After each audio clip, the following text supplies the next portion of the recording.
You owe me this for dealing with Dad all these years." That was the text my sister sent me right before she wiped out my entire bank account. I looked down at my phone and saw the balance. $0.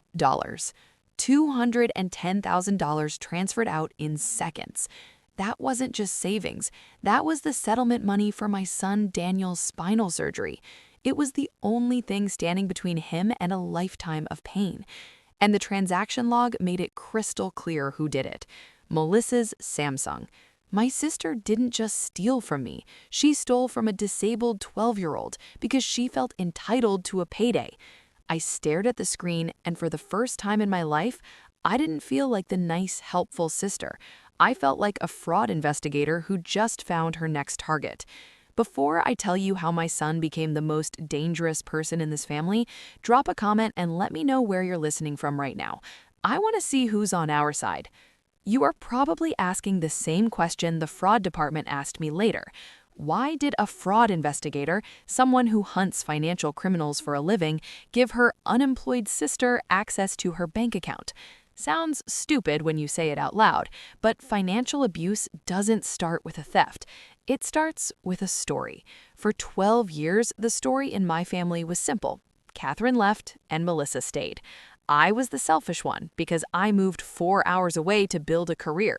Melissa was the saint because she stayed in our hometown, living rent-free in our father's basement, supposedly taking care of him. That was the trap. I call it the trap of normalized cruelty. It's when your family convinces you that your success is a form of abandonment, and the only way to earn forgiveness is to pay for the people you left behind. I didn't add Melissa to my account because I was naive. I added her because I was tired of apologizing for existing. I remember the day I did it. It was 5 years ago, right after the car accident that crushed Daniel's spine. I was lying in a hospital bed, hopped up on painkillers, terrified I would lose my job. Melissa stood at the foot of the bed, not asking if Daniel was in pain, but complaining that her car had broken down and she couldn't get Dad to his appointments. "I can't carry everything alone, Catherine," she had said, looking at my cast like it was an inconvenience to her. "You have the fancy job. I have the burden." So I added her as an authorized user. Just for emergencies, I told myself. Just for gas and groceries for Dad. I thought if I paid enough, they would finally stop calling me the selfish sister. I didn't know then that you can't buy peace from people who profit from your war. Over the years, emergencies became a very loose term. An emergency was a spa day on a Tuesday morning. An emergency was a new designer purse because she was stressed. An emergency was the lease on a brand new SUV that cost more than my first car. I saw the charges. I saw every single one, and I let them slide. I drove a 12-year-old sedan with a cracked windshield and failing brakes, while my sister drove a $70,000 luxury SUV paid for by my overtime shifts. I lived in a rental with questionable heating to save money for Daniel's surgery, while I paid the deposit on Melissa's luxury apartment because she couldn't pass the credit check. I told myself I was being a good sister. I told myself I was helping her get on her feet. But looking at that zero balance on my phone, the fog finally lifted. I wasn't helping her. I was paying a rent for my place in the family. I was paying a monthly subscription fee to be tolerated. Melissa didn't steal that money because she was desperate. She stole it because she believed it was already hers. In her mind, my money was just compensation for her life choices. She thought I was an endless resource, a tap that would never dry up. But she forgot one critical detail. When you drain the account, you also cancel the subscription. She didn't just steal the money, she took the only reason I had to play nice. I closed the banking app and opened my work laptop. The sad, guilty sister died the moment I saw that balance. The woman who replaced her didn't care about keeping the peace. She only cared about the audit. I pulled up the metadata. It was time to see exactly what my sister had been buying with my silence. I cracked my knuckles and logged into the forensic dashboard. For years, I'd used these tools to track down organized crime money launderers and corporate embezzlers. I never thought I'd be using them to hunt my own sister.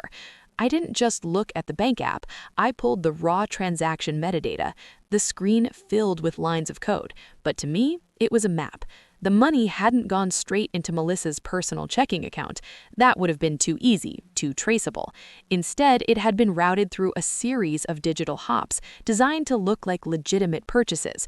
But Melissa wasn't a criminal mastermind. She was just a woman who watched too many crime shows. I traced the routing number of the receiving account. It belonged to a shell company called Apex Holdings LLC. The name sounded familiar. I opened my work files and ran a search. A match popped up instantly. Apex Holdings was flagged in a federal database as a known money laundering front for an online gambling ring operating out of Southeast Asia. My stomach dropped.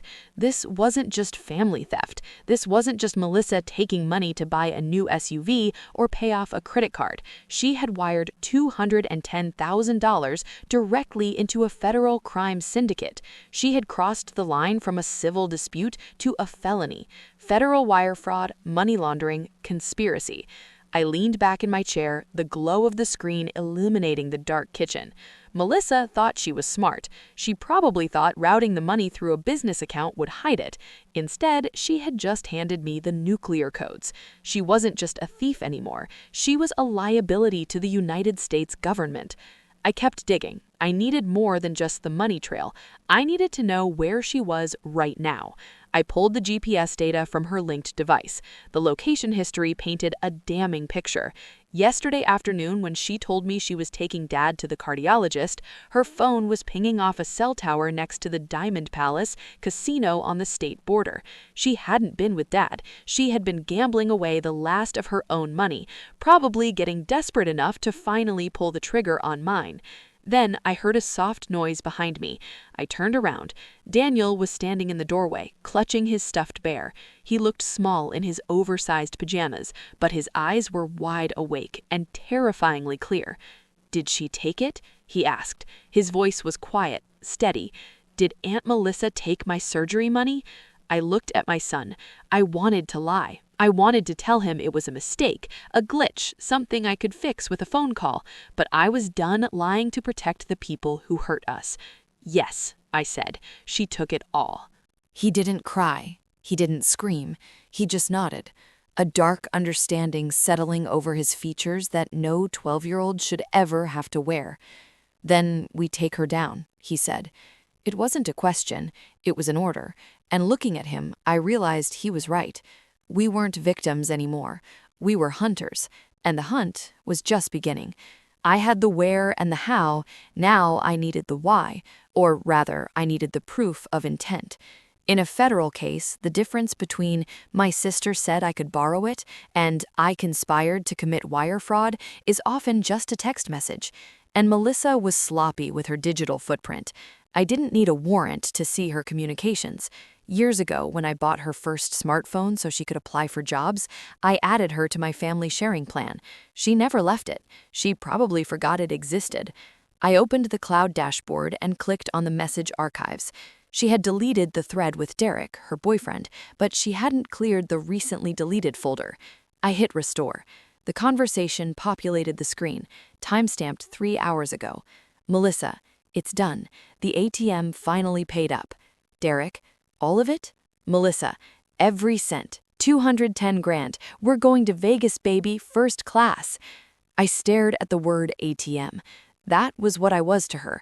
Not a sister, not a savior, just a mark. A stupid, gullible mark who had finally paid out. She wasn't stealing to pay off a loan shark or save our father's house. She was stealing to party. She was stealing because she felt she deserved a vacation on my dime. I took a screenshot. That was Exhibit A. Then I cross-referenced her location history. Yesterday afternoon, when she texted me a sob story about spending 4 hours in the waiting room with Dad at the cardiologist, her GPS data told a different story. She wasn't at the hospital. She was at the Diamond Palace casino, sitting in the same spot for 5 hours. The timestamp on her text asking for gas money matched a withdrawal at the casino ATM. She had gambled away her last $30, walked out to her SUV, and decided to rob me. It wasn't desperation, it was entitlement. I felt a cold rage settle in my chest, displacing the panic. I wasn't shaking anymore. I was organizing. I created a new folder on my desktop labeled Evidence. I dragged the bank logs, the shell company profile, the chat logs, and the GPS map into it. Then I heard the floorboards creak. I spun around. Daniel was standing there. He wasn't sleeping, he was holding his tablet, his face pale in the screen's light. He walked over to me, his eyes scanning the red text on my banking tab. "Is it gone?" he asked. I wanted to protect him. I wanted to tell him to go back to bed, that Mommy would fix it. But he was 12 years old going on 30. He knew what that money meant. He knew it was the only reason we ate store-brand cereal and drove a car with a check engine light that never turned off. "Yes," I said. "She took the surgery money." He looked at the screen, then at the photo of Melissa I had pulled up. He didn't cry. He didn't ask why she did it. He just looked at me with a fierce, terrifying clarity. "Then we take her down," he said. It wasn't a question. It was a statement of fact. He pulled a chair up next to me and sat down.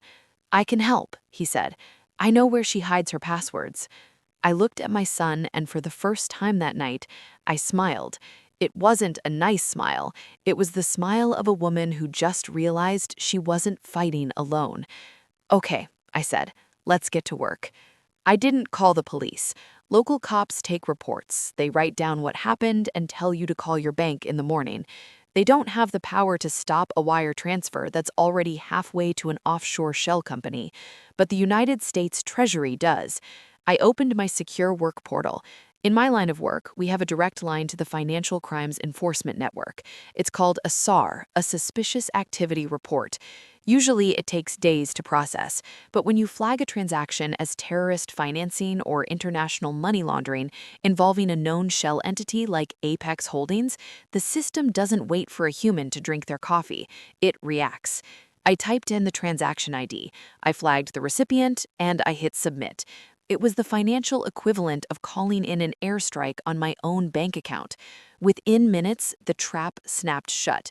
The banking system's automated defenses kicked in. They didn't just freeze the transfer, they locked down every account touching it. Melissa's personal checking, her savings, even the shell account she was trying to feed. All of it turned to ice. She wasn't going to Vegas. She wasn't going anywhere. 15 minutes later, my phone rang. The caller ID said Melissa. I didn't answer immediately.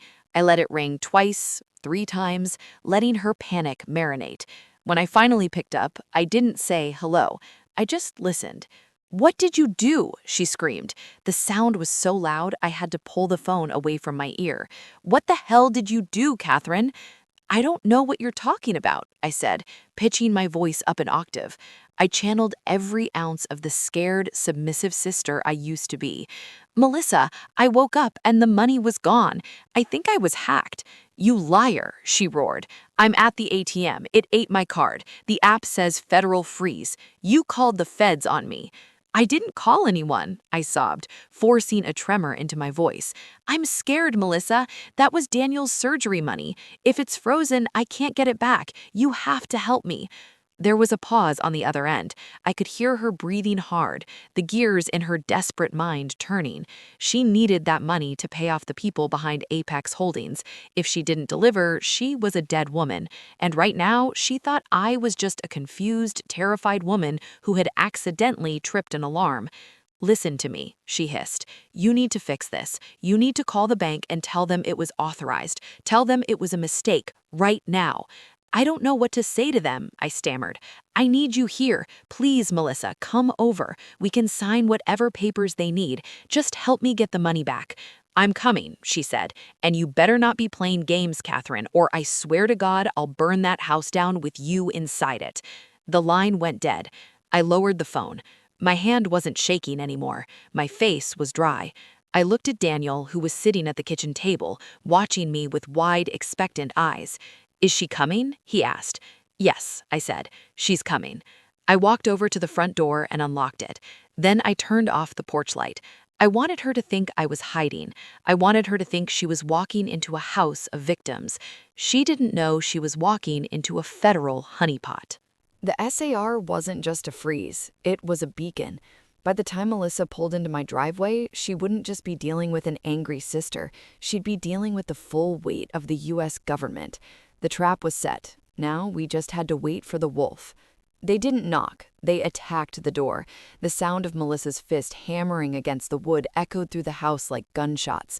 Outside, I could hear her screaming, her voice pitched high with a frantic, desperate rage. "Open the door, Catherine! I know you're in there! Stop hiding and give me my money!" She wasn't just talking to me, she was performing for the neighborhood. She was setting the narrative. I was the thief. I was the one holding her property hostage.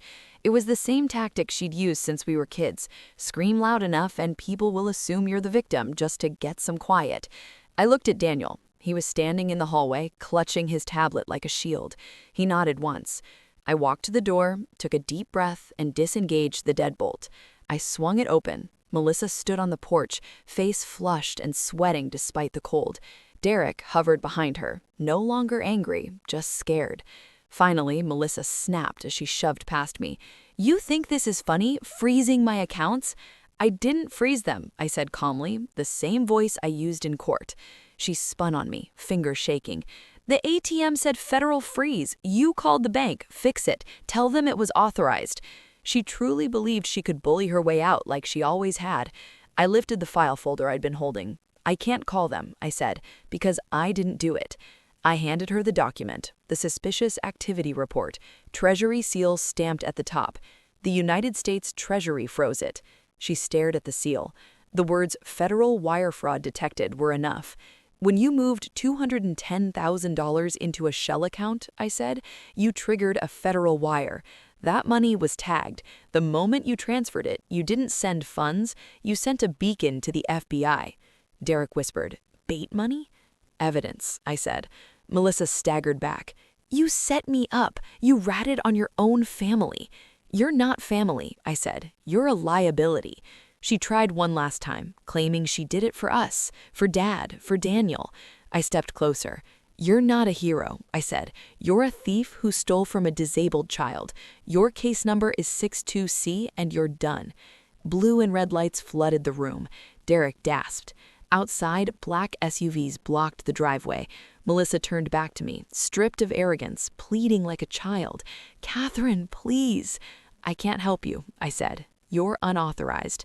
The door burst open. Federal agents, hands where we can see them. I watched the cuffs close around her wrists. I watched Derek cut a deal before the engines even started. I watched my sister dragged out, screaming my name. When the street finally went quiet, I locked the door. Daniel stood in the hallway. "Is she gone?" "Yes," I said. "Good," he breathed. "Now we can buy the surgery." She got 18 years. The money came back. Daniel runs now. No pain, no limp. People ask if I feel guilty. I miss the sister I imagined, not the woman who stole from my child. Silence isn't lonely, it's peaceful, and sometimes protecting your future means amputating your past.